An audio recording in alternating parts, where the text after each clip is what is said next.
Folks for putting that together.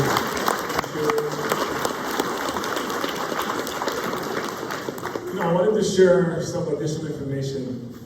In addition to the $1.64 billion that we're expecting, and this kind of goes to Yoyo's question earlier, there's an additional 400, and I want to say 430.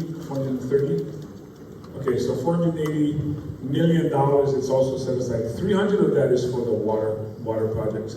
So what I wanted to say is, even though the money might not come from the CDBG disaster recovery funds, we have other funds that have been made available to us that we did not discuss tonight, because there would be a lot of that as well. Can go to cultural, agriculture, other areas, economic revitalization. For those of you who apply for grants, you will understand what I'm about to tell you. This is the only federal money that can be used as a match to get other federal money. I'm going to say that again. Usually, if you're going to get a grant, they might say, okay, county, you put up 20%, we, the federal government, will put up the other 80%. But you got to put some skin in the game. You got to put some in.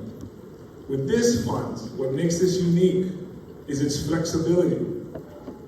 We can use these funds to leverage other federal funds.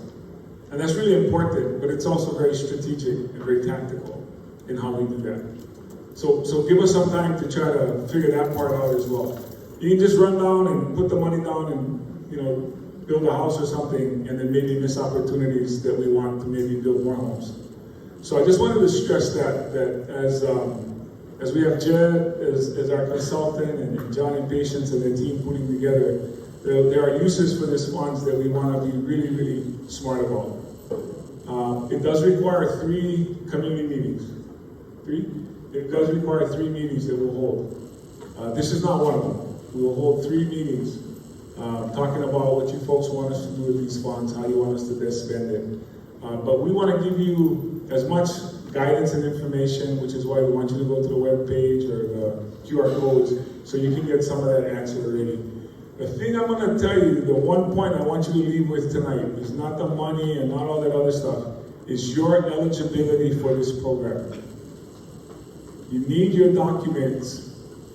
It's designed for low to moderate income. That's what it's designed for. That's what HUD does. HUD works with that.